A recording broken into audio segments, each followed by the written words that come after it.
Get started. Welcome, everybody. Thank you so much for being here tonight. We are both excited and nervous and hopeful that this is going to be a night of wonderful sharing. And so with that, I want to get started with the full document and the full explanation of why we're here tonight. The Facebook, kind of the official title for tonight was how to plan for COVID, disability, hospitalization, something along those lines. Not in front of me right now, but I think that we came up with this title originally, but it didn't really fit on the Facebook thing. So what we're really trying to do is talk about facing our fears together and avoiding arrest because we freak out. Now, it's pretty funny because we just had a short conversation with one of the participants, Kate, here tonight, talking about arrest. And, you know, this title kind of came out of the fact that not too long ago, I saw this discussion on social media where one woman was saying something to the effect of, you know, they're going to have to arrest me if they're going to have to arrest me if they try to prevent me from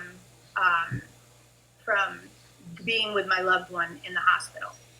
And I thought, okay, that's the end of the, you know, that's the straw for me because they are going to have to arrest you if you try to break into the hospital.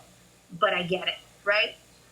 So somebody already asked, how can we print the handout? We will give that to you at the end of the discussion, I promise. So at any rate, we talked about calling it Facing the Fears Together, Avoiding Arrest because we freak out. So this document has been prepared to support the planning for families. It's not meant to take the place of any medical or legal advice that you already have in place. It's simply meant to fill in the gaps that might exist in your preparation. We are not attorneys, medical specialists, hold any certification that makes us legally responsible for this information. Any lawyer who's here would probably be really proud of me that I stuck this in there. These are my own words, but I've learned a few things, and I need to make sure that you understand that we're not trying to pretend to be lawyers, okay? We can guarantee that we don't have all the answers. There may be parts of this presentation that aren't correct. We hope not, but tomorrow is a new day. We can't be held liable for providing our opinions, and the resources in the document are discussed in the webinar video. That's probably the way I should have done it in the first place, but you know how you do it.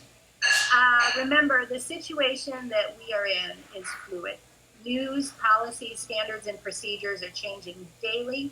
We believe the advice we are giving in this guide will remain relatively stable through each stage and change of the pandemic.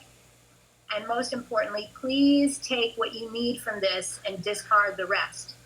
We are family members, Carrie and I, who recognize and appreciate all the information, resources, and support we can find in any form from any source. It's all great. So we're just adding our voice to this, not trying to be better than anyone else or substitute for anything else. And finally, if you don't or can't do all that we outline in this document, please let it go. You know your child best. So although it sounds like common sense, you're the expert. Think of your child and your specific situation as you make your way through this document. So now that I'm all done talking about all the things that we're not and all the things that we can't do, let me tell you who we are. Carrie and I are both in the business of helping people with disabilities and their loved one plan for the future. Now, Carrie is an expert on safety planning, and my expertise is in the area of person-centered planning. Both of us are also parents, like I said before, with lots of personal experiences dealing with emergencies for our children. And we're not alone. I know that applies to so many of us. Carrie and I are also good friends, and tonight is the culmination of a commitment that we made together just a couple of weeks ago to create a guide that anyone can follow to start right now in getting ready for when COVID-19 comes to your door. We are all terrified of this scenario, but for those of you who have joined us tonight, our fears go just beyond just the virus. We are hearing that hospitals are not allowing us, parents, guardians, and caregivers, to accompany our vulnerable loved ones into the hospital. For me, the danger that this poses to Nikki are unfathomable. We are not here tonight to offer solutions, but we are here to offer strategies that will help you be as ready as you can be, in the hope that it'll reduce some of your anxiety and fear of what happens when we cannot be the voice and comfort that our loved one needs. So that's why we're here tonight. And to start us off, we're really excited, really happy, and really grateful to be joined by Attorney Hillary Dunn of the Disability Law Center. Everybody knows or has heard of Hillary because she's such a champion for us, and we adore her. We asked Hillary to join us for the first 10 minutes or so tonight of our presentation to give us an update on what's going on in the advocacy and policy and strategizing around policy that she and her colleagues are working really hard on to help us get through some of these fears and help us find ways to make this work. So without further ado, Hillary, you are here. I'm going to unmute you. And if you could join us, I'm going to stop. Give me 1 second. I'm going to stop sharing this. And I'm going to hand it right over to you, Hillary. Thank you so much again for being here. Please go right ahead. Oh, my pleasure. Thanks for inviting me. So I don't know. I've been trying to watch the people sign on, name pops up. So I know I definitely know a chunk of the folks that are on here, but for those of you who don't, like Cheryl, well, that I don't know, like Cheryl said, my name's Hillary. I'm a lawyer at the Disability Law Center, and that's my day job, but nowadays it's the 24/7 job. But in my time that I'm not a lawyer, I walk in your shoes, not as a parent of, I think there's many people on the call that are parents, of someone with a significant disability, but my brother has Angelman syndrome, which most people probably don't know what it is, but he's a pretty involved guy, nonverbal, really dependent upon others for most things, severe intellectual disability. So this topic is something that is deeply personal to me, as well as something that professionally we've done quite a bit of work on at the Disability Law Center. So, so I'm with you in both, in every spirit I possibly can be on this one. It scares the crap out of me too, just being honest.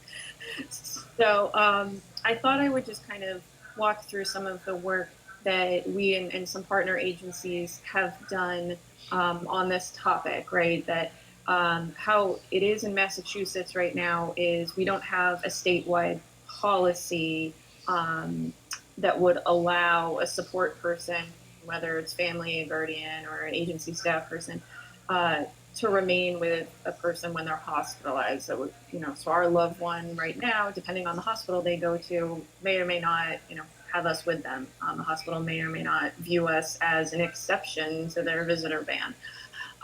From a legal standpoint, there's some challenges of hospitals kind of viewing it as that, and we've tried to confront those legal challenges as best we can. I also, just in the same way that Cheryl and Carrie are talking to you guys in a way of how can we be proactive, that's also been kind of our message that we've been really trying to push with both lawmakers, but really state officials at the EOHHS levels. Like, let's be proactive. Let's not be reactive to horrible situations, because unfortunately they're already popping up.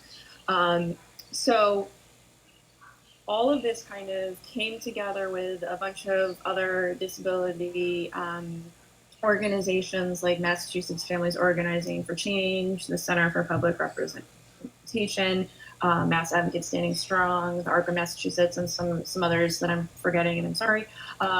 We worked together to put together a pretty good, I think, I wrote it, so I think it's good, letter to the Commissioner of DPH, kind of outlining both the legal reasons for why we are saying that this is an issue of reasonable accommodations. This is a ADA, American with Disabilities Act, Title II issue of access, ensuring that people with disabilities have equal access. So this isn't an exception to their visitor policy. This is a legally required accommodation for many of our loved ones who have deficits in communication, processing, sensory behavioral challenges that would be a disaster if one of us weren't with them. Um, and to be honest, I mean, this, first of all, you can go on our website and find this letter. We gathered a few personal stories of folks as well. And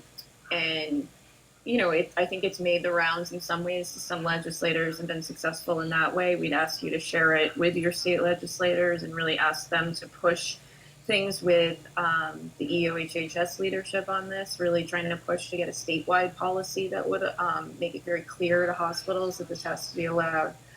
But it's no secret that this hasn't been successful. So we have not,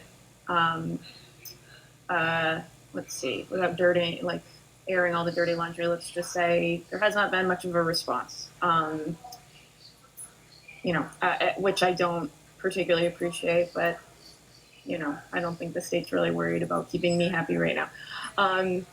So it's like kind of, you all know in the advocacy world, all right, that didn't work. Like, what's next step, right? So next step was, fine, you guys don't want to listen to this.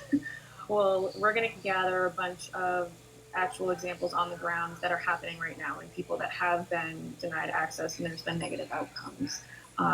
So we've done that, and we've had some really great champions in our state legislature that have really championed this issue and have helped really facilitate some communication and facilitate getting some of these very specific examples to the EOHHS leadership. Because they have said that they don't really see that many problems and are looking to hear about the problems that are arising. Again, I find that to be reactive, not proactive, but that's the way that they're approaching it. So at this point, that's what we have done, is relay a number of examples, some of which are really, well, they're all heartbreaking, but that one did result in somebody who's in the hospital for a week alone, no family, and she died. The family is not saying that the medical care she received would have been necessarily different, but she was a woman with significant intellectual disabilities, but also memory issues, and didn't understand IVs or oxygen tubes or things like that, and was pulling them out. So this woman spent the last week of her life in a hospital, confused as all hell, I'm sure, and loosely restrained because she was pulling out her IVs. And that's just, it's heartbreaking. So, those are kind of some of the stories that we've been trying to share with our state officials to really push for a statewide policy that would allow a support person to remain with a person with a disability when they are hospitalized for COVID-related reasons or non-COVID-related reasons. So if you want to go to our website and see the letter that we wrote, I encourage you to do so and to share it with your state legislators. I will tell you that that letter was written on, thank you. Thanks, Cheryl. That letter was written on April 17th. So on April 17th, we were at a point that a great visitor policy that was out there was at Rush Medical Center in Illinois. So we used that for some suggested model language. And at that point, New York was one of the only states that had a statewide policy. So that's why those are the two things that are really discussed most in the letter. Since that time, so since April 17th, New Jersey, Oregon, I think Rhode Island, Maryland, and I believe even Alabama have statewide visitor policies that would address the issue that we're all concerned about. Connecticut actually issued one as well, but theirs is pretty problematic in a number of ways. But so, Massachusetts, we're trying to frame this as like, we're starting to be a little bit of an outlier, right? Like, we like to think that we're so progressive and like leading the charge on things. And in this instance, we're really not. New York, New Jersey, these are epicenters of the crisis, and they're able to have statewide policies that force hospitals to allow a support person to remain with someone with a disability who would need a support person for communication or other types of things. The New York one even allows for that to be to support people, not two at the same time, but that they could like rotate out for each other given the kind of burden and burnout that caregivers experience. So that's a summary of kind of what has out there on the advocacy front. There are both lawyers like me and lawyers at the Center for Public Representation looking and working very closely on at kind of the very detailed legal issues and whether there's warranted legal action for individual cases or things like that. Organizations such as ARC Massachusetts, for example, are doing a fantastic job on kind of like the public outreach and all of that and getting the community involved. So, there's a bunch of us out there trying to do what we can on this, but I encourage you to get involved in terms of advocating to your state legislator and asking them to communicate to Dan Tsai, the acting secretary of Health and Human Services, that you want a statewide policy in place and it's legally required as a reasonable accommodation to people with disabilities. So that's me. Okay, thank you so much, Hillary. So, okay. What you're looking for in terms of action items from families include, as I'm showing here on your website, over on the right-hand side, there is an email address where people can send all sorts of information and stories that support the idea that people need, accommodations, and that what might happen if those accommodations are not in place. Am I hearing that correctly? Yep.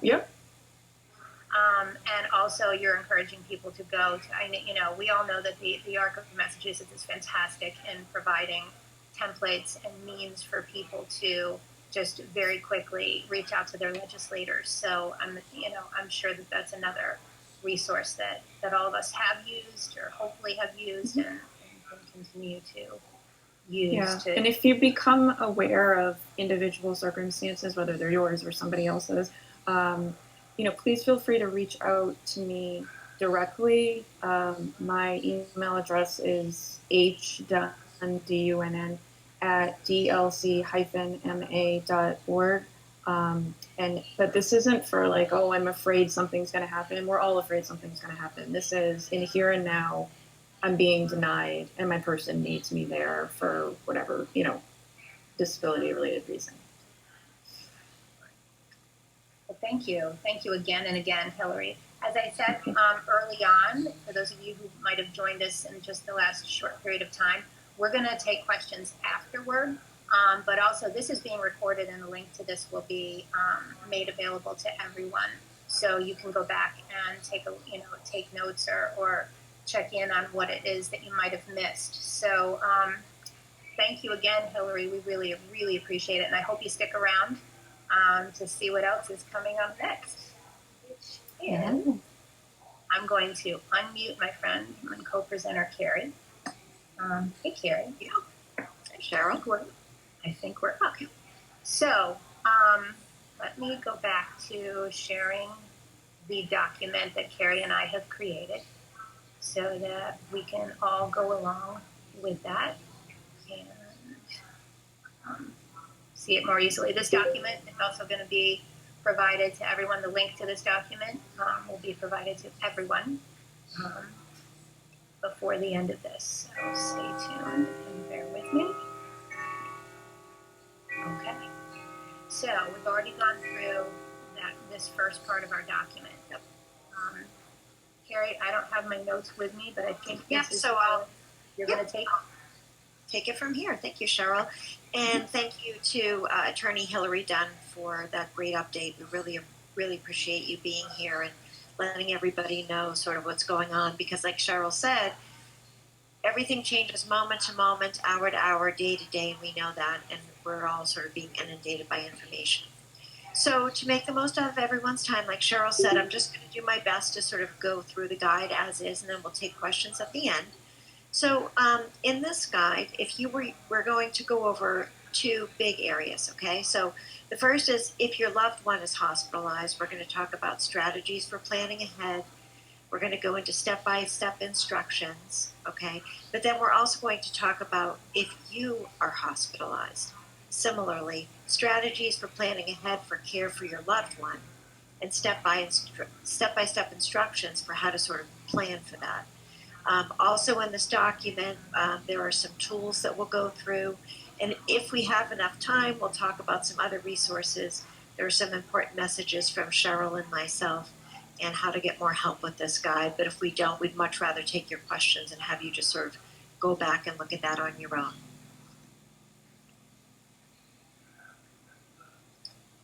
Okay, so the first part that we're going to talk about are strategies for planning ahead for your loved one's hospitalization.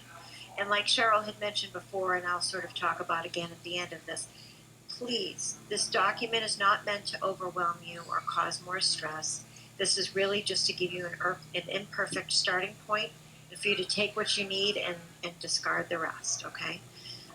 So as you plan ahead for your child's possible hospitalization, just remember, no plan will address every need. This is true no matter who was up here speaking with you, whether it was the CDC or FEMA or anybody else, okay? It's very important to start with a plan, but no plan can address every need. It just gets your mind sort of into that process.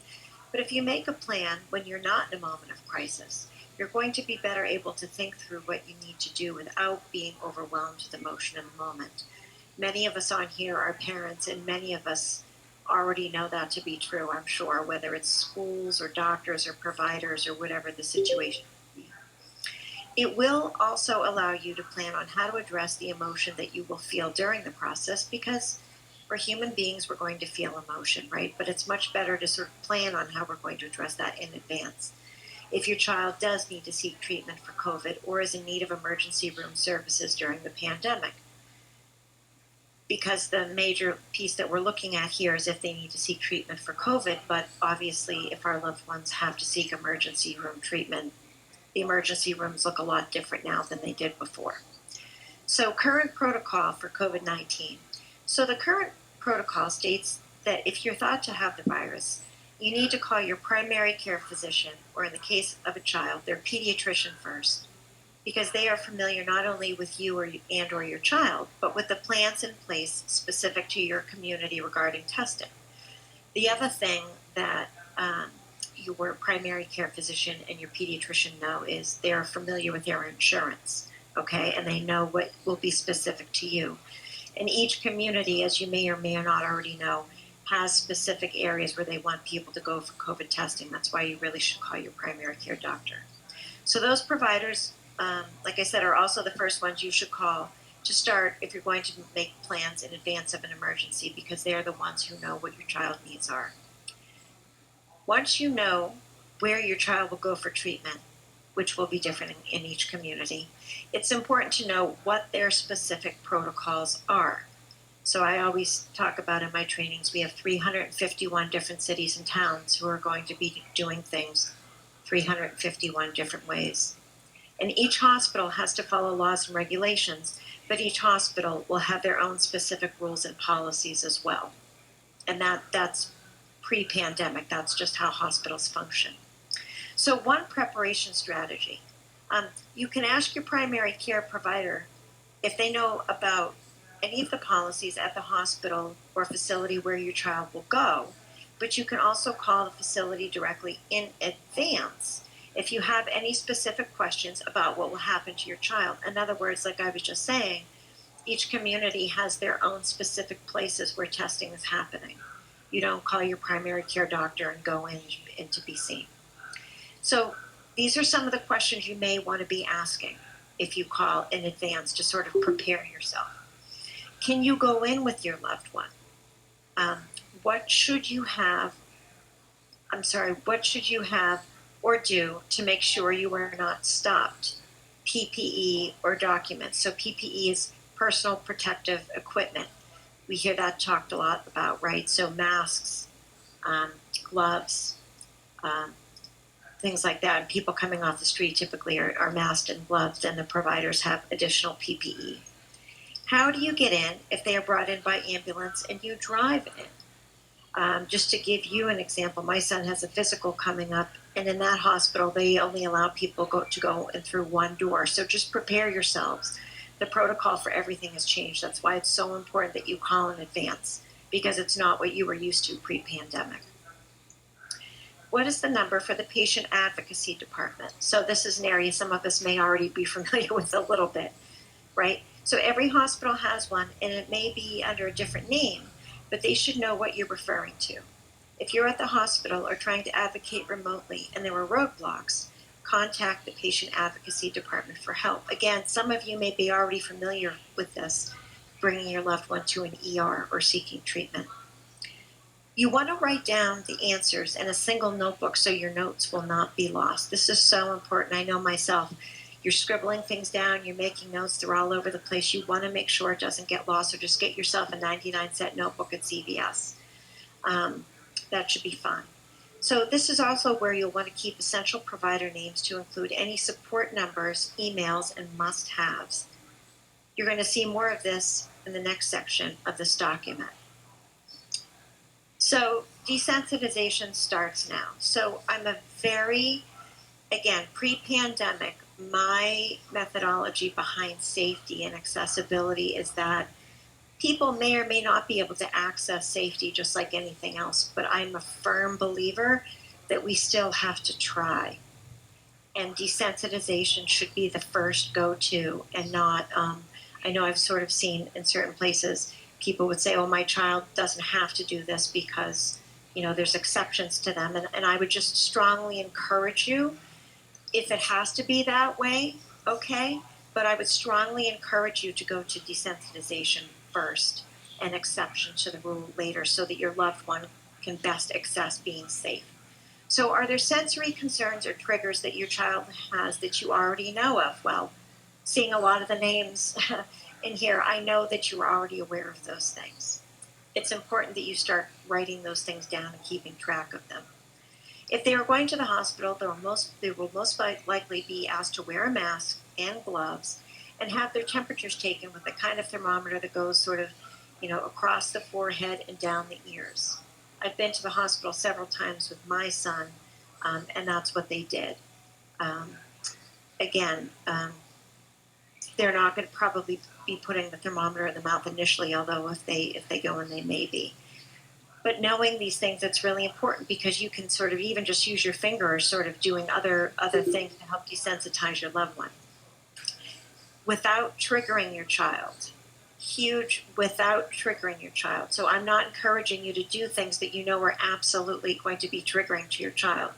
What I'm asking you to do is sort of thoughtfully think through small ways that you can go about to desensitize your loved one, so that when they are in a hospital environment, they aren't unnecessarily harmed or harming someone else. So preparation strategy. You could let them try on different kinds of gloves and explain that they are a have to, and that they keep the germs out or in. So if you don't have masks or you don't want to waste money, right? You know, winter gloves, anything, just sort of getting your child used to being willing to put something on their hands and being willing to take it off. You know your child best. Like Cheryl said, you are the experts. Do you have a mask or something similar to a mask, maybe a bandana that you can have your child try to get used to?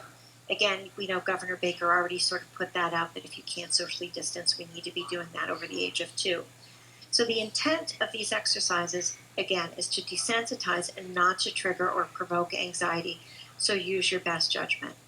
Again, remember, just like anything else with school or their placement, you want to just chunk it down so that they can access this. You don't want to be triggering them and then even more upset, so that later on, if they have to access it, they're upset. So in planning ahead, remember your children may be seen at a traditional hospital or in a non-traditional field hospital. These sites may include outdoor tents, churches, ships, depending upon your location in the country, or any other site that they have deemed a hospital. Those providers may also be covered from head to toe in PPE, as we discussed earlier. You may have seen pictures of this. You really can't even see their faces. Some people are wearing name tags or name badges to help people feel better. So you want to prepare your loved one for that. Maybe go on YouTube or sort of show them pictures. This may feel overwhelming to them, and it really is to all of us, right? To all of us. So a preparation strategy.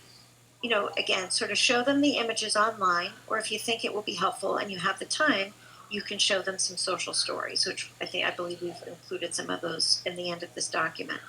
Um, it may also help them to understand why their schedules in life have been turned upside down, to sort of put everything in perspective. That it may not make sense, and it may make them angry, and that's okay, but that we are all doing this to do our own part to keep our country healthy and to be healthy. So, again, for a link to the pre-made social stories on COVID-19, those are located under Tools, which I believe is E, and later on in this document. So,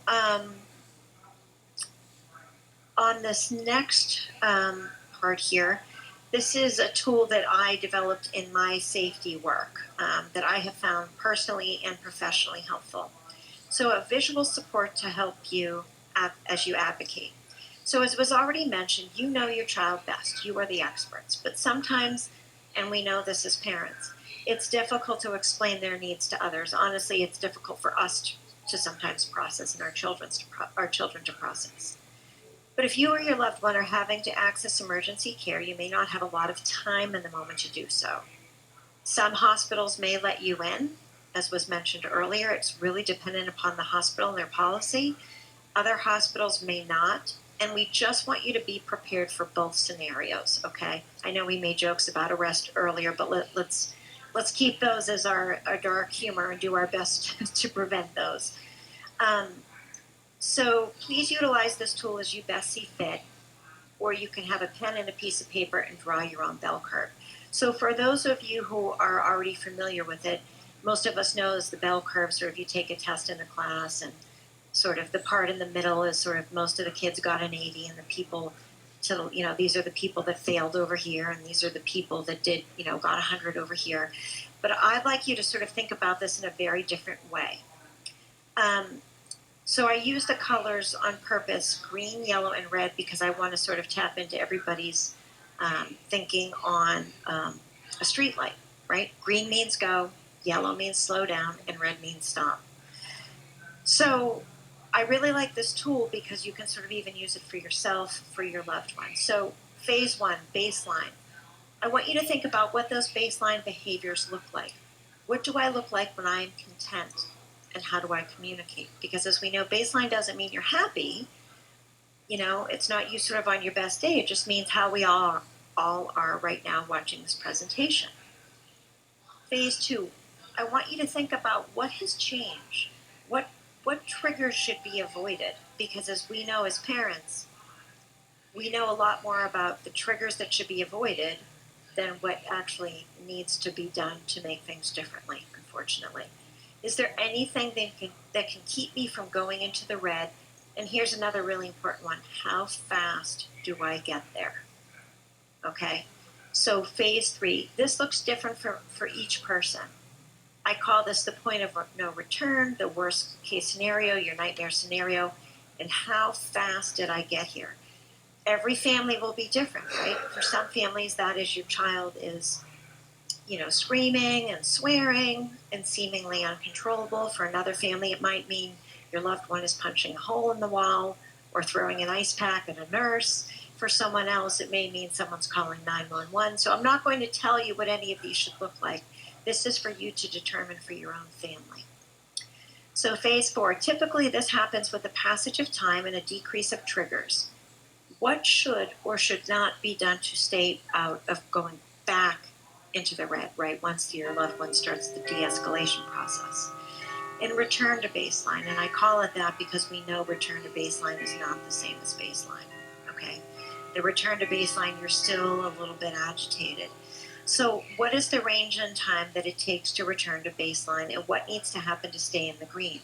Why is this so important? Well, this is so important because if you have 3 minutes to do a handoff to a nurse or a physician's assistant, I want you to be able to bring this in with notes scribbled on it.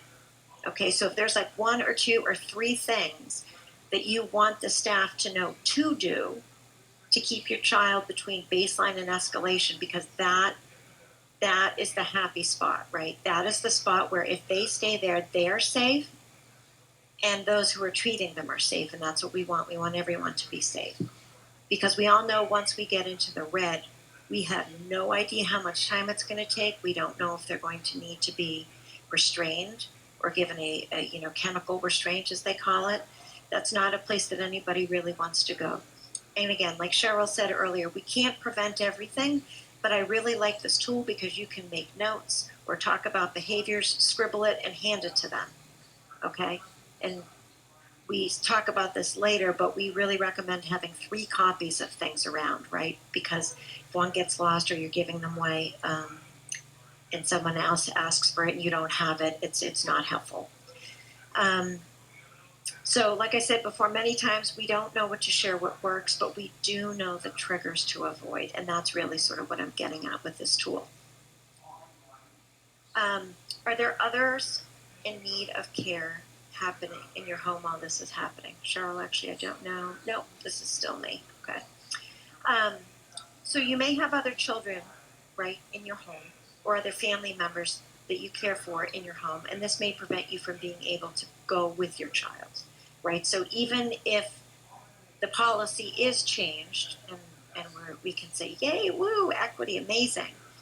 Problem is, if you have other children to care for, we still need to address the logistics of making sure that everybody's cared for and safe. So staying home means you will have to advocate by the phone, and this will be very difficult if you are alone or your attention is distracted. So a preparation strategy.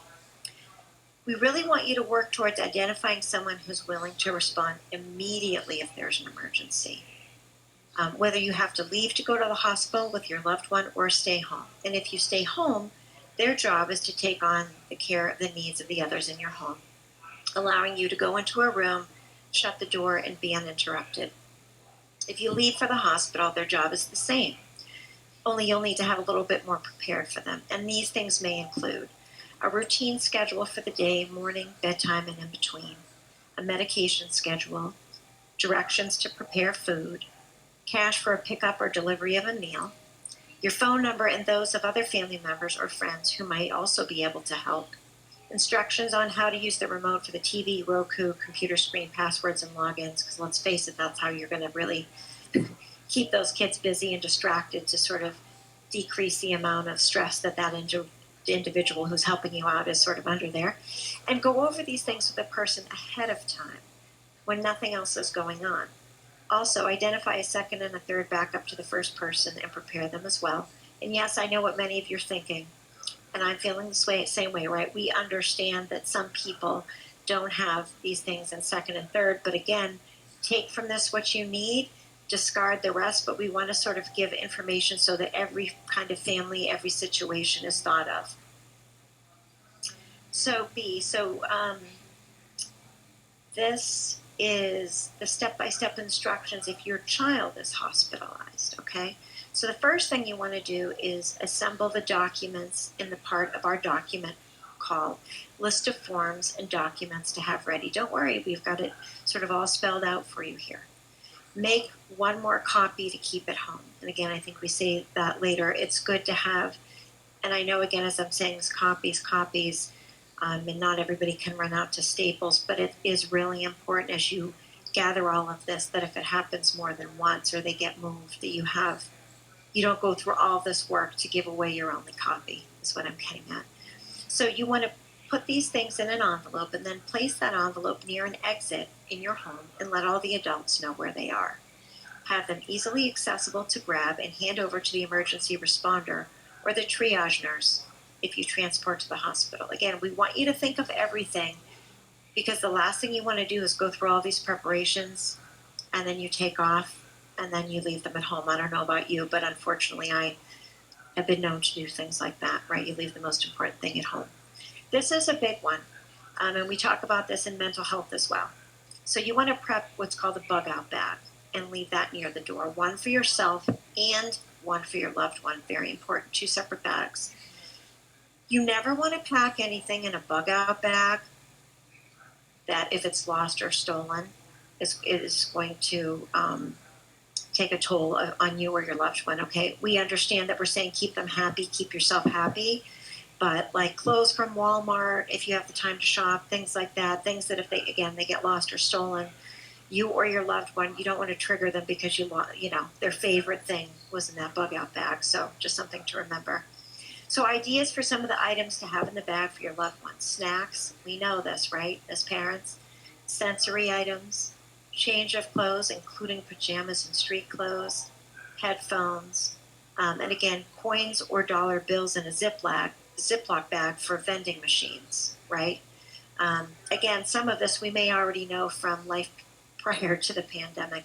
A small photo album of family or favorite pictures, a hospital social story, even if you've gone over that in advance, 1 to 2 doses of medication, including PRNs. And for those of you who don't know, PRNs mean medication that you just need sometimes, whether it's for anxiety or something like that. Because just like pre-pandemic, if your child is going in for a mental health hospitalization or something, you don't want to be having your kid miss med doses while you're waiting for them to sort of talk to the psychiatrist and get everything up to date. Some of this we already know, right? So you want to have those few doses in there. And have a note clipped to the bag to remind you to add assistive technology as needed when it's time to go. You also want to prepare a piece of masking tape or a sticky label to put on your loved one's shirt as they leave. It should say, I have a legal guardian, please call, X at, and then the phone number. Now, again, I know a bunch of you, even though I can't see you, you're probably saying they'll rip it off, they'll eat it. Okay, so put it on their back, put it on their arm, talk to them in advance. Again, this is why it's so important to do things in advance. Put it on their back when they're not looking. Again, we want you to do what works for your family. We don't want you to try to do something that you know will not work for your family. So please don't do that. So the next piece that I'm going to talk about is under C in your document, if you have that in advance. Cheryl's going to bring up. It's planning ahead for care for your child in the event of your hospitalization.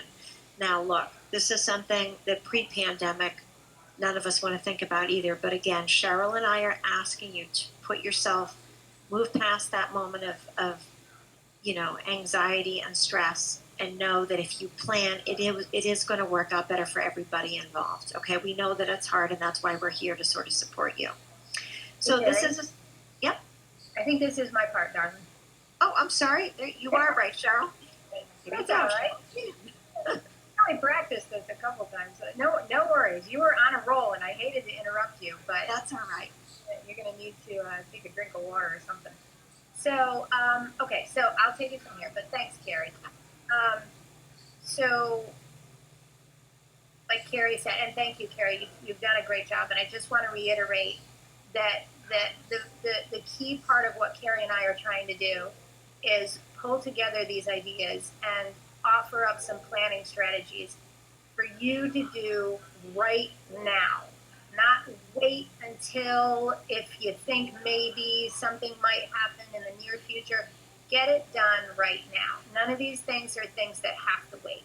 These are all things that can be done, as things are relatively common. We hope that as you're watching this, things are relatively calm in your own household. So get these things done right now. These are things that will really help support you when the time comes.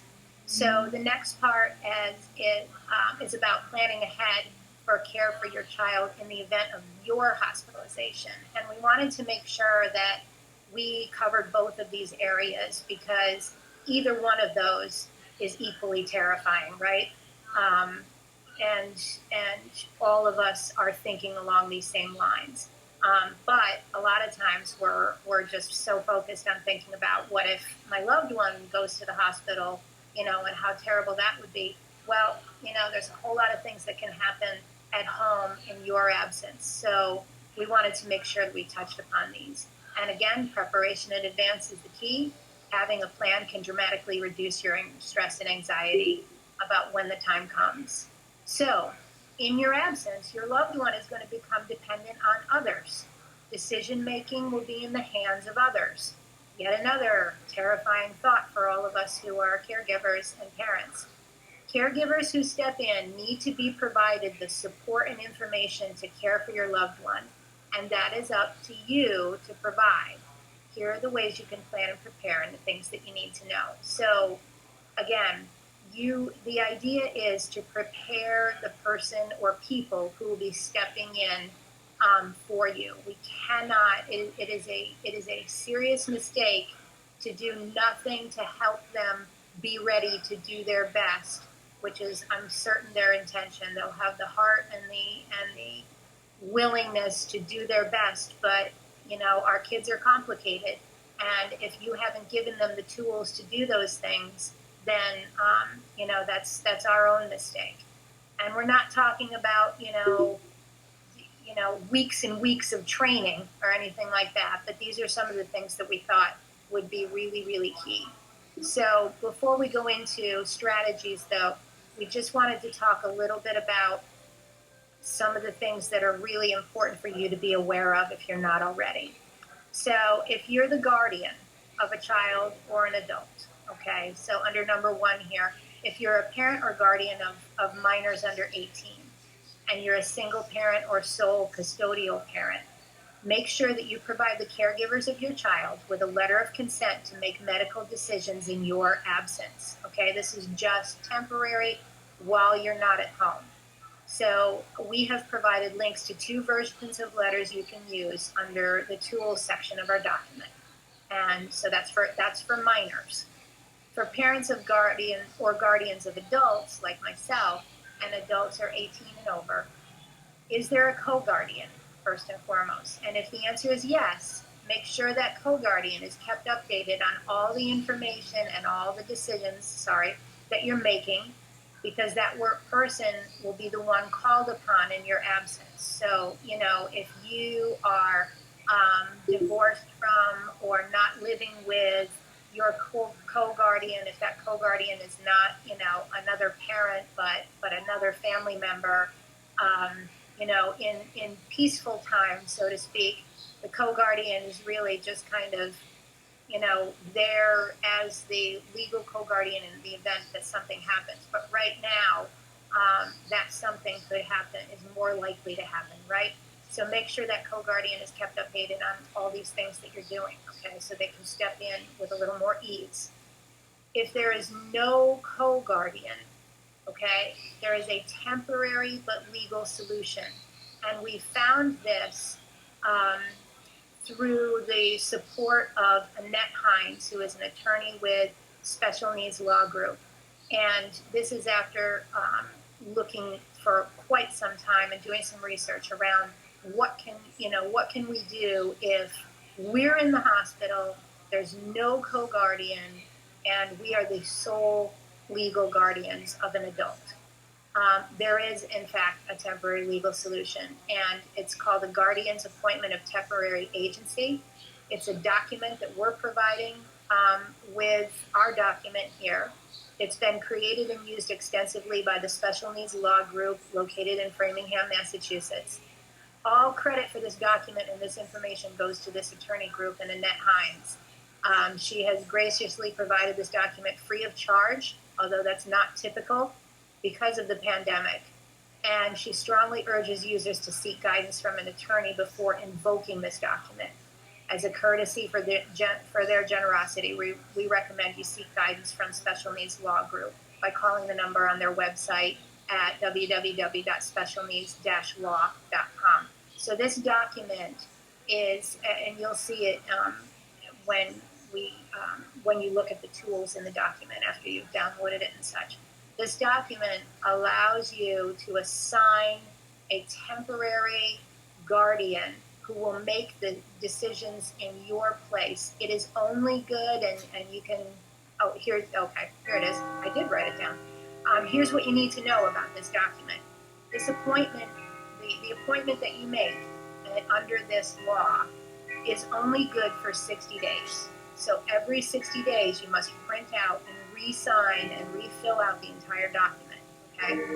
The appointment only allows the temporary guardian to have the same level of authority as you, the permanent guardian, no more and no less.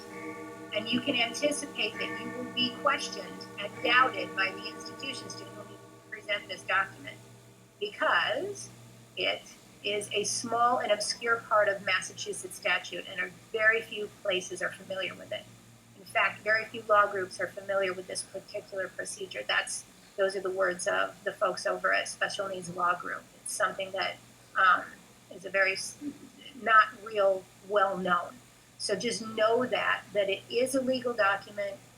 You really are encouraged to use it, but don't just use it alone and walk in and try to just hand it to somebody expecting them to be able to process it and follow it, okay, even though it is legal. So prepare the document, but get some advice on how to invoke it, get some advice on who to call if you're stuck in your situation and you're trying to get this to be understood. And again, make sure that the person who you're assigning as that temporary guardian is in on this process and understands their rights and how they should make sure that the invocation of this document means that it can be used, and how to explain it to others who may not understand what's going on. So the exciting thing is there is a solution, and we've found it. So for those of you who are in that position, I hope that helps you breathe a little bit easier in thinking about this piece. Staying connected with your DDS case manager. Now, this is for right now, not after you get to the hospital. Right now, while you're doing all of these things and you're working on all of these preparation strategies, we want you to make sure that you're keeping your DDS case manager in the loop, regardless of your current status or relationship with them. We all know that we go through phases where, things with DDS may be going well, or there may be some challenges in communicating with them. What we're trying to get across here is don't assume that this is not going to be a helpful thing to do. Make sure that you keep them abreast of what it is that you're doing. And the preparation strategy that we really recommend actually is to call your DDS case manager right now. Talk to them about all of these scenarios. Find out about emergency placements if you're going to need those in the event that there's no appropriate substitute caregiver. Notify them of the documents you have ready and your own plan of action. Just keep them informed, okay? You don't need to ask them for permission. You don't need to ask them for their opinion. Just keep them informed every step of the way. Because in your absence, again, this is if you're in the hospital, you don't want to have forgotten or created any extra barriers to the entire care team coming together, knowing what your strategy and your desires are in your absence. So again, I've already talked about this a little bit, but the actual application of it is here. So creating a guide for caregivers who step in. Many families, I've seen this many times over the years, a lot of families have created documents that are similar to something I'm going to talk about, a letter of intent, their own guide to their child. And, they come in a variety of shapes and forms, but I've seen all sorts of people who have created, basically they've written a book about their child and included absolutely everything about what it, that anybody would ever want to know about their child. And while I certainly understand and have done that, myself in the past, the truth is that those giant long books are probably not going to be read in their entirety, okay? So it's really important that, especially in a time of crisis, that creating a guide for caregivers is done with, in a way that's concise, easy to read, quick reference, so on and so forth. So we have some strategies here. One is create a letter of intent. Now that's an actual thing, it's an actual document. And according to the Special Needs Financial Planning, which is a special needs practice located in Massachusetts under Affinia Financial Group, if any of you know the Nadworthy family, this is them. They have on their website a fillable, downloadable letter of intent form.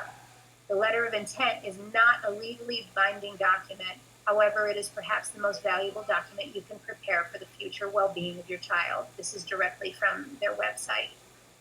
A letter of intent outlines in detail the people, places, and services your child receives and requires.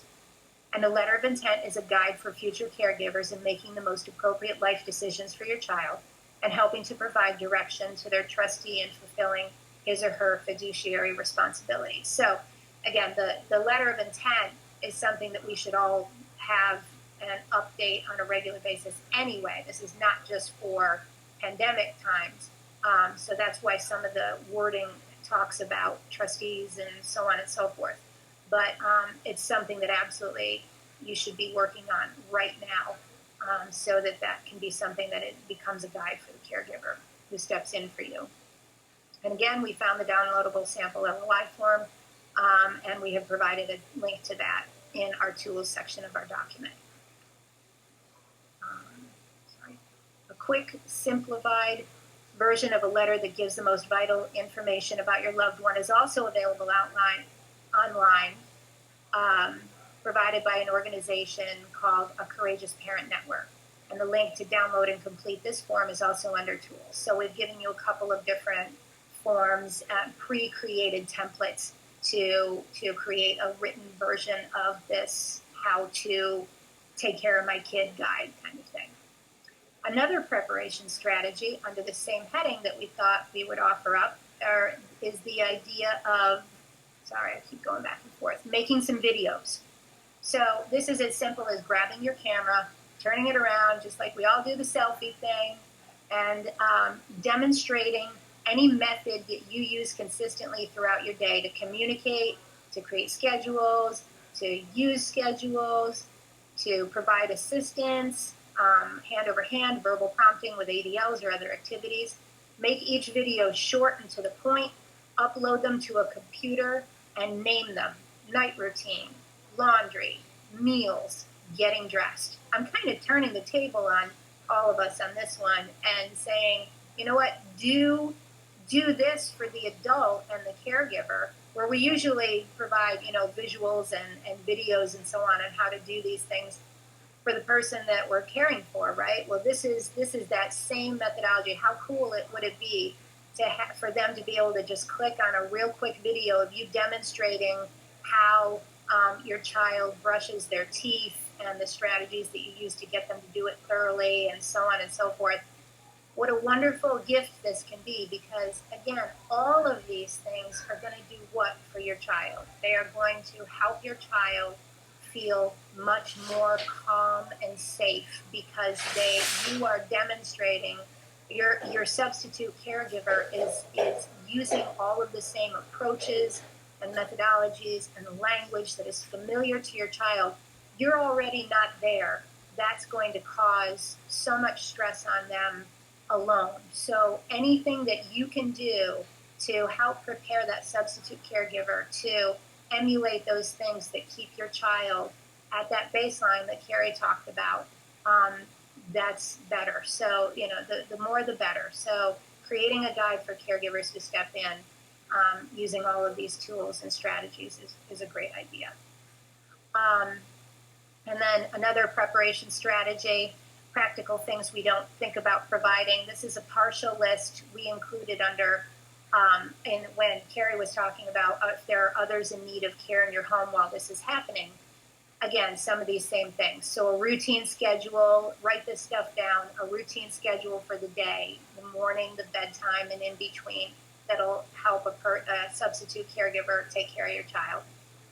List the medication schedule, directions to prepare foods, cash for pickup or delivery meal, your phone number and those of other family members, and instructions how to use the remote for the TV, Roku, computer, screen, passwords, and logins. I know that there have been a few times where I've left and come back, and my substitute caregiver is like, well, we just kind of did our best, because I have no idea how to turn on your TV. You have 4 remote controls here, and none of them turned on the damn TV. So, those are things that we don't really think about, but think about how important TV is to your child.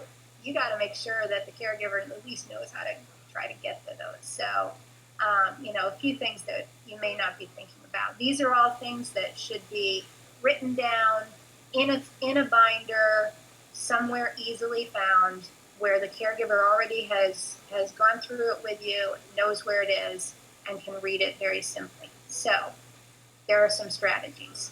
Now, to continue under this heading of what to do if you're hospitalized, calling on your circle of support to support substitute caregivers in your absence. Now, if anyone has ever heard me say anything, some point during every conversation I have ever, I talk about a circle of support. So you may have already heard me beat this drum, but I'm bringing this into this conversation because I think it's important.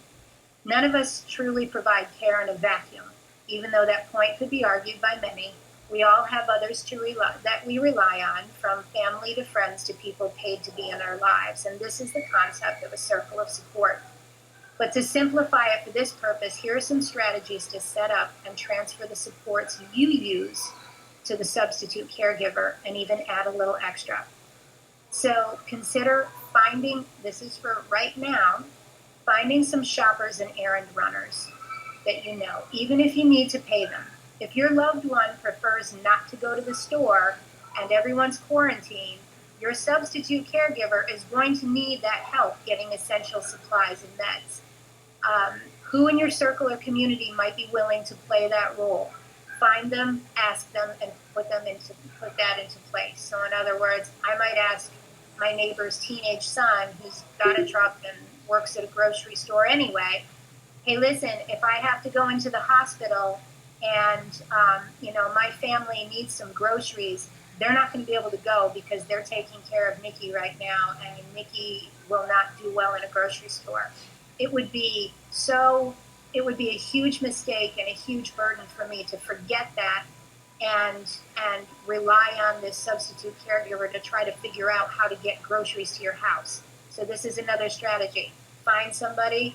I would ask my neighbor but I'd be asking him now and saying, if you get a call from so-and-so, they're the ones who have stepped in for me and I'm in the hospital. So they're already ready and they know what to do. Account for how they will be paid and how they will pay for what they're buying. It might be Venmo, a receipt and reimbursement, cash stashed in an envelope to be provided as needed, paid online so there's no need for them to pay. So plan, and make a list of the names and phone numbers of your shopper, and give it to the caregiver. Again, caring for the caregiver.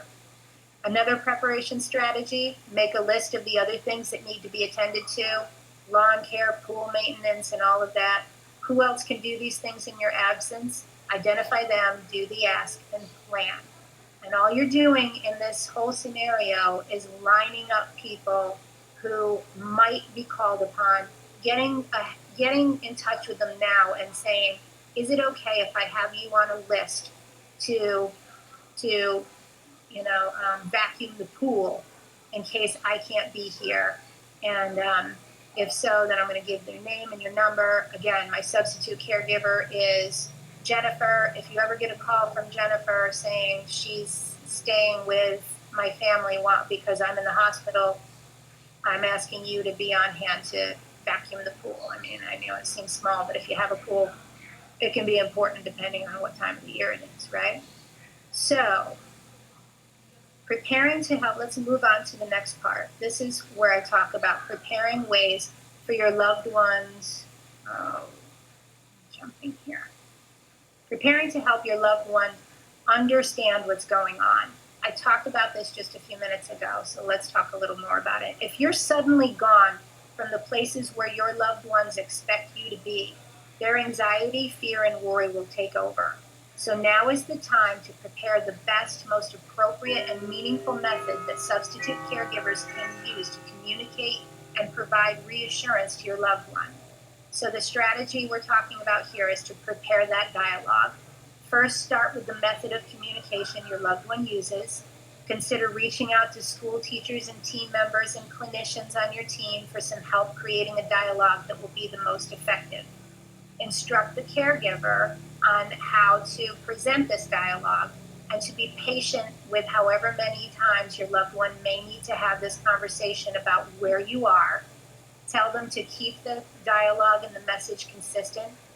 Don't make it about what's happening to you as much as what's happening to them while you're away, unless knowing what's happening to you is important to them. So in other words, don't make it into, too much about, mommy's really sick and she has to stay there. It's more about, mommy's in the hospital, but while you're there, while you're at home, this is who's going to be there and this is what you're going to do, and so on and so forth. So, have that dialogue prepared in advance, because one thing I can imagine is if I'm called on to be the substitute caregiver and I'm not fully ready to know how to broach this topic, or the person that I'm caring for just keeps asking me all these questions and all these questions, and it's clear that they just are searching for answers.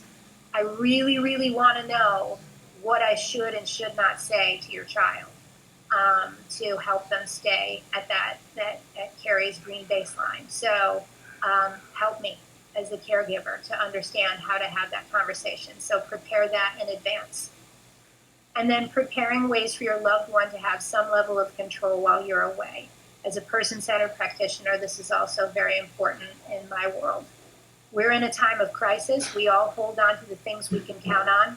When there is a substitute caregiver, our loved one may not feel they can count on that person right away.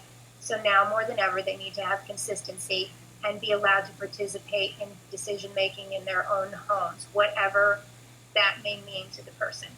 Make sure whatever home routine you have right now is articulated to the caregiver. Remember that every chance your loved one has to make their own decisions and choices will build confidence, self-esteem in the moment, and sends the message that their opinion is valued. These are key to helping your loved one adjust to new situations. They do not want somebody to come in and just simply demand, direct. Okay, the idea is help your caregiver and your person, your loved one, develop a positive conversation and dialogue and way to communicate, and encourage your substitute caregiver to allow some room and some space for the person that you love to have some control and have some decision making in these environments that they're in, because it's already unfamiliar. It may be home, but the people around are unfamiliar. So whatever they can do to participate is going to help them feel like they have some control. Okay, these are keys to helping them adjust. Start now expanding their ability to make their own choices. Of course, we all do our best to support this concept, but sometimes just doing it ourselves is the easiest way to get it done. Right now, we've all got a lot more time on our hands than usual, maybe. So stop and think if there's an opportunity for you or your loved one to help make a choice: what to wear, what to eat, what activity to do, what chore to do, when to go to bed within reason, what to read, what to watch. Get them used to being part of the decisions if they're not already. Again, I know if I'm going in as a substitute caregiver, I'm going to try to be as respectful as I can to the person that I'm taking care of. And I'm going to be asking them, what would you like to do? What would you like to eat? If that's not something that they're used to, then, maybe it's time to start practicing that at home before this happens. So create new tools, preparation strategy. Create tools now that can be used while you're away. Train the substitute caregivers how to use them. Even if your loved one doesn't use visuals in a time of high anxiety, consider if some visuals might help. Use calendars to count off days, schedules that include video time with you, things they can count on, activity schedules of routines, photographs of favorite and important things. Even if they already know the routine, the substitute caregiver might not, even if your loved one does. So by having these visually available, your loved one could become the teacher, showing off what they can do. Get a whiteboard and hang it up. If there is a choice to be made, write them down or use a picture. Have your loved one think about it as they look at it to allow for processing time. Remember to demonstrate these methods to the caregivers using videos, right? Or write them down. Oops. So in sum, throughout this document, the way that we have kind of created it is to have strategies and discussions And then finally, at the end of each section, step-by-step instructions to prepare your loved to prepare. So in this case, we're talking about if you are hospitalized. So the first one is create that exact same packet of information that we're going to go over, called list of forms and documents to have ready. These are for the caregivers in your absence. Place this packet somewhere where the caregivers can find it. A 3-ring binder, clearly labeled care plan is a good idea. Download and complete the letter of intent form. Find that link in the tools section and add it to your care plan binder. Download and complete the be prepared for an emergency form. Find the link to this, you'll find that link in this document and add that to your care plan binder. Write and sign the medical authorization, naming the people you give decision-making power in your absence for minors under 18 or for, use the other document we've talked about for over 18. Find those forms, add them to your care plan binder. Create a list of trusted family and friends the caregivers can count on in your absence. Add that to your care plan binder. Leave a list of logins and passwords. Add that to your care plan binder. Now, just for, just a little thought that I had, because I'm a little bit techie, if you've got computers and things like that, that, have all your business on it, and you don't really want that to be in full form, you can create a new user profile on your computer in the home with its own password so that your private login and all of the things that are on that drive that are private to you are not accessible.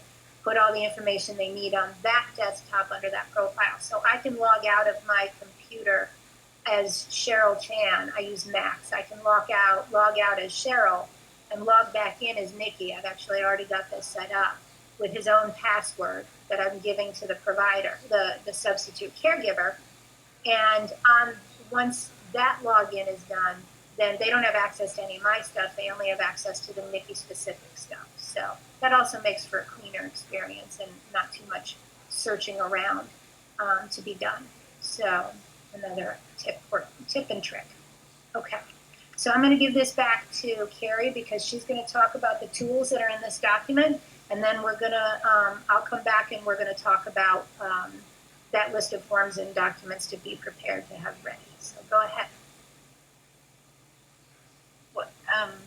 Thank you, Cheryl. So again, you may or may not use all of these tools. If they're helpful to you, fantastic. So under the E section of tools, these are some of the tools included in the document. So the list of forms and documents to have ready included in this document, which Cheryl said she'll speak about after I go through this tools portion. And Cheryl will also talk about the sample sign for a patient's bedside or treatment room wall. So links to tools discussed in this document. So one of them is a patient summary form for a person with a developmental disability. And those of you, even if you have this document in advance, you can see that we've provided these hyperlinks for you to click on. I'm not going to go through each document line item by line item, just going to sort of go over what they are. You can click on them after the training and see if it's something that might be helpful to you. Social stories about COVID-19. And this is what we talked about earlier, right? Some social stories about desensitization, sort of explaining why are we doing all of this? Why are our schedules different?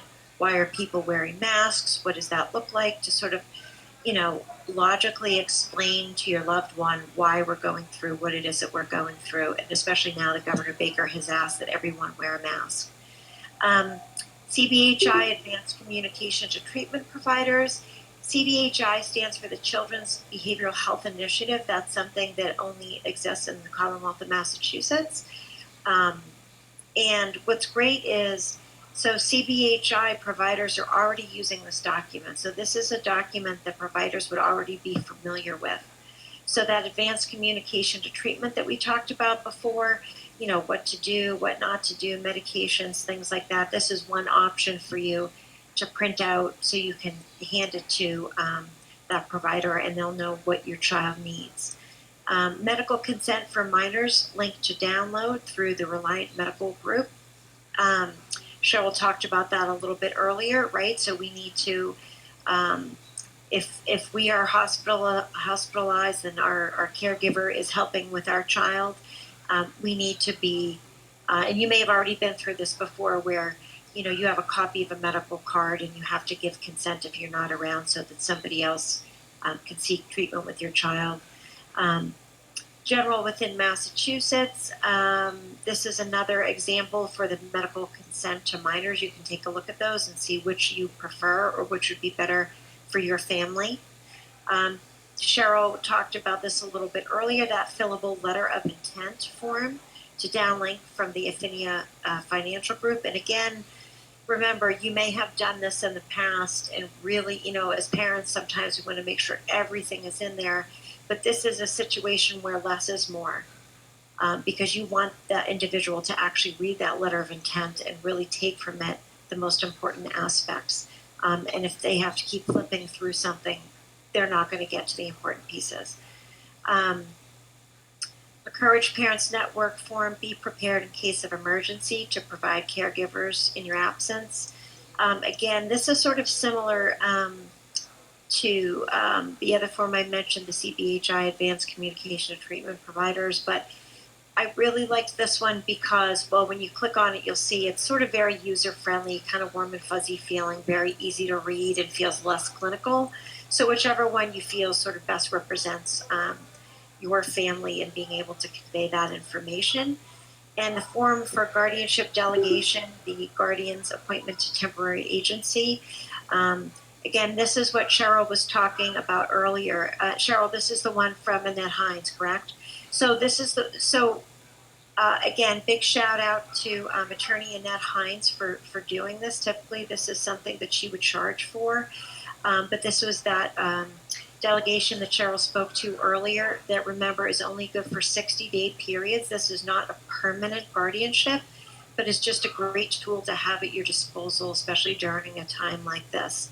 And again, sort of shout out to attorney Annette Hines for letting us allow this in our document, because she really sort of believed in what we were doing. This document itself, as Cheryl has up here, this is the address where you can find the document. I also, if you do go on the Facebook invite and you click about and keep scrolling, it is also there as well.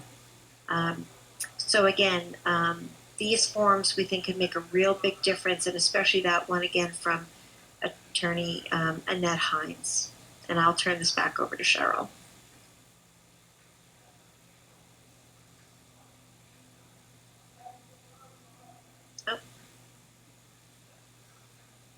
Oh no, you're on mute.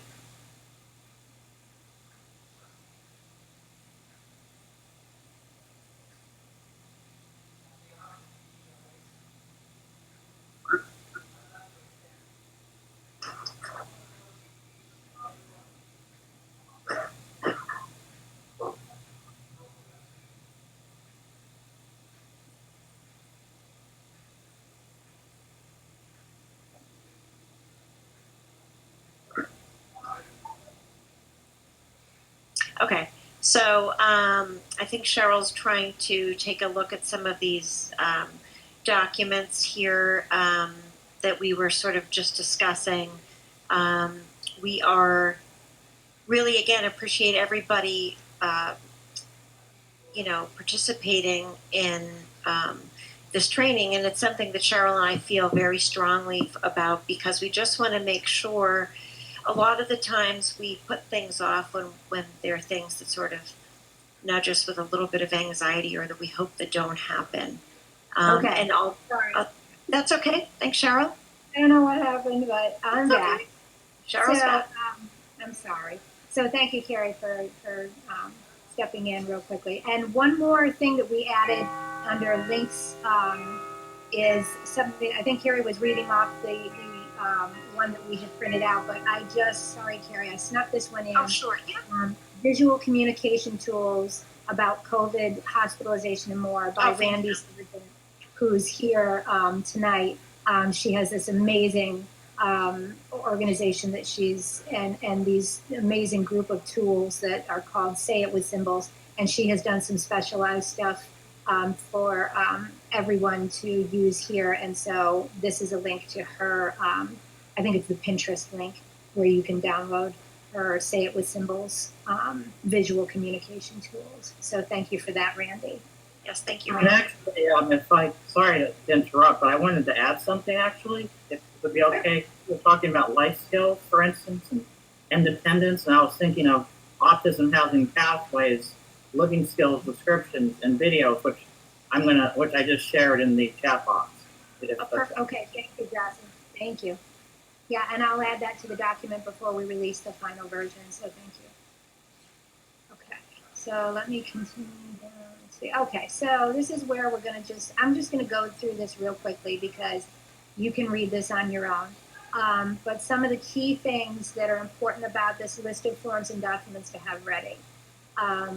One of them is to make sure that you've got 3 copies of everything and that they are in an envelope, a manila envelope, that document size manila envelope, one of those big ones, and that you label it on the front: guardianship, healthcare proxy, advanced communication to treatment riders, and safety plan for the name, comma, a person with disabilities. So it's very, very clear on the front of this envelope what is contained in here. And what we're going to contain in there are the following. A patient summary form for a person with a disability. The link to that is under tools that we went over before. A brief letter stating that the patient has whatever disabilities, is unable to make their own medical decisions, and has legal guardianship or an invoked healthcare proxy. So this is a letter saying this. State that the patient is not authorized to sign a healthcare proxy at the medical facility if you have guardianship over that patient. If the patient is their own guardian or decision maker and the healthcare proxy is in place, instruct your loved one not to sign a new healthcare proxy at the hospital. This is really important, and this was driven home to me by my attorney when we put together all of the documents for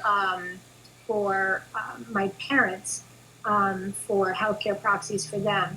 And she said, because basically if you have a legal healthcare proxy document or any of those, the HIPAA documents and all of that in place, signed by an attorney, and you've paid money for all those things, right?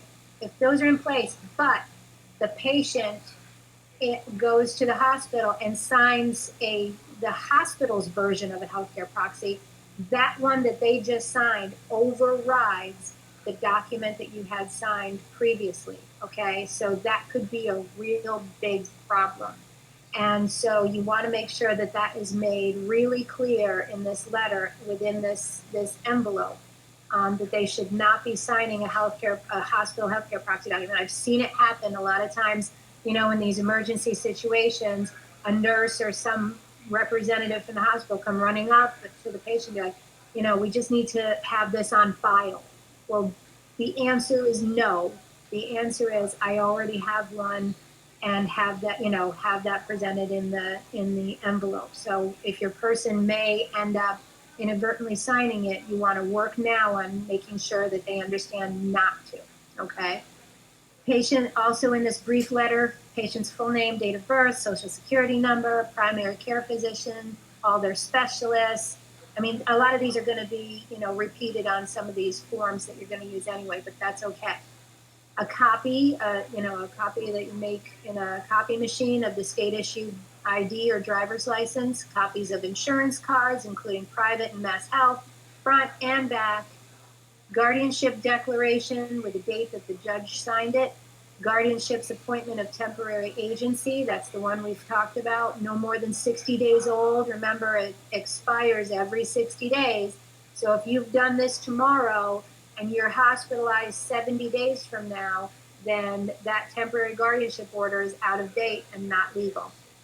Healthcare proxy document signed by the patient or guardian, dated and signed by an attorney. That's the one that's not the hospital version. And an additional piece of paper that gives the name, address, and phone number of the attorney that signed this in case they have any questions, or your current attorney, so who knows that this document exists, in case they have any questions. I already talked about don't Don't allow them to sign one there. Also, you're going to put into this envelope the advanced communication to treatment providers. That is also under tools in this document. A list of current medications and allergies, including any medications that may not be allergies, but the person has adverse reactions to. For my son, Nikki, that's, red food dye and Versed. He has a paradoxical reaction to it. He's not allergic to it, but he will blow a hole through the ceiling and fly out like Superman. And then I've also created this sign for a treatment area.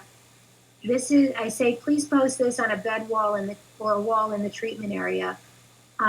It's a sample sign that I'm providing with this document, and here it is. Let's just bring it right up. This is a sample. This is one that I would use for Nikki's bedside, okay? And it says, patient has intellectual disabilities and communication limitations. Please use a calm, low voice, minimal, simple language, minimum number of personnel necessary. It says legal documents accompany patient. Patient has legal guardian or HCP for medical decisions. Please be prepared for possible aggressive behavior.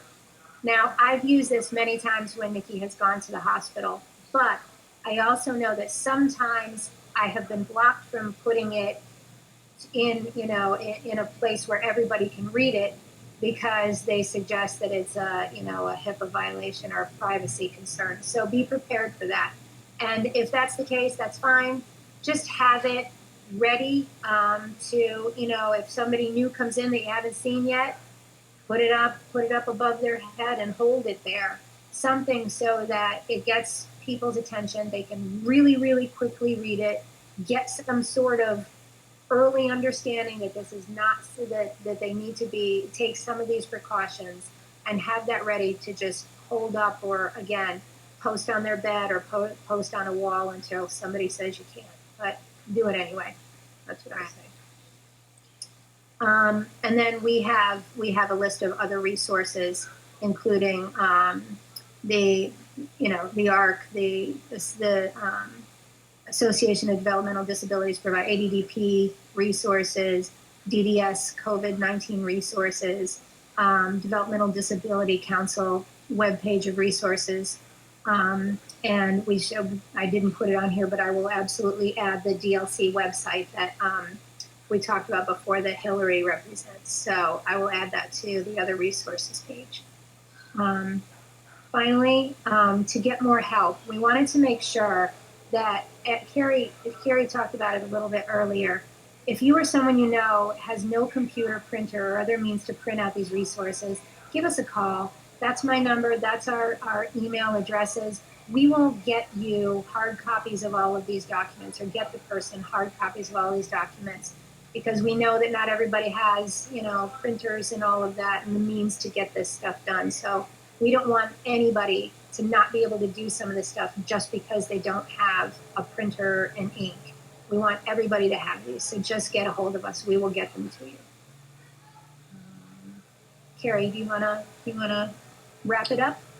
Yeah, and I was just going to say, with your blessing, Cheryl, just to make the most out of the time, I'll wrap it up, and maybe we can let them read our messages at another time, just so they can get their questions in. So to wrap things up, I want to thank you very much, Cheryl. So I'd like to take a moment to thank Attorney Hillary Dunn for joining us tonight and for providing her policy updates and legal expertise. And I would also like to thank Cheryl Chan for asking me to help present on this very important topic, and for her expertise both as a parent and for her technical skills in ensuring that we can bring you this presentation tonight and record it for those unable to attend. I'd also like to thank each and every one of you for joining us this evening. We know that everyone is very busy these days, and some days feel like a year. We appreciate you tuning in and your questions and interactions at the end that will help make our presentation all the more informative for everyone watching tonight moving forward. And lastly, I'd like to give you just a gentle reminder that our presentation tonight is not meant to add stress or burdens to anything else you have going on right now. It's really to remind you that there is no such thing as the perfect time to plan, and so we hope this presentation has empowered you to start from a place of imperfection. Please only take the pieces of information that are helpful to you and your family or loved ones, and just discard the rest. Every family is unique and has different needs. And we hope that this presentation gives you some great ideas on how to start your personal journey and planning for an event that at the same time we hope you will never ever have to need. And we wish you and your loved ones continued health and happiness. So thank you very much. And then I guess we can go into some questions, Cheryl, or looking at the chat. Yeah, I am looking at the chat. Before we do that, nope, I don't need to do it. So, let's see. Everybody's asking about copies of the materials. Yes, we're going to make those available across the board. We're going to put them on Facebook. We're going to put they're also on this document. We say these are available, and my SlideShare right there. This document can be found at slideshare.net/Cheryl Ryan Chan. I'll put that on the chat right now. But we will make them available to anyone who wants to email us or reach out to us on Facebook or whatever. We'll make them available as anytime they want. Nancy, may I share this with my residential support group? Of course you can. Please share it with anyone you'd like. Joyce, can these web links be emailed to our email address? Yes. Again, just reach out to us. We will email or put them. We'll wrap them up and tape them to a pigeon and get them to your house. Whatever. Let's see. Has anyone had any experience with Norwood Hospital and their child being hospitalized that they're willing to share? If you are, then maybe you can reach out to Joyce.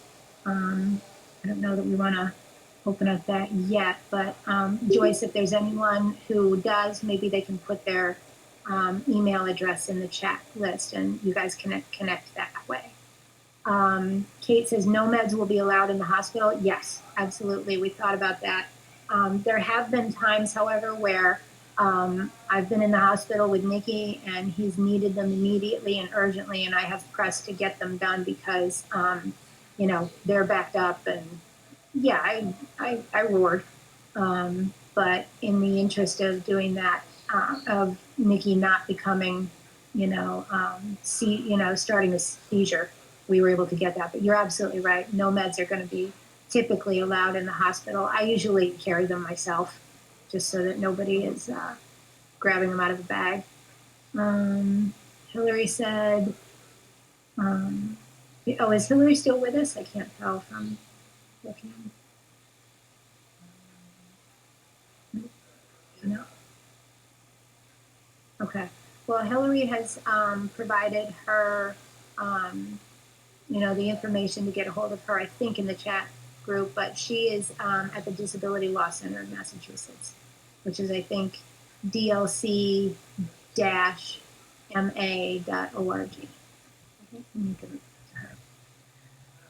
Any other questions or anything else that we can do?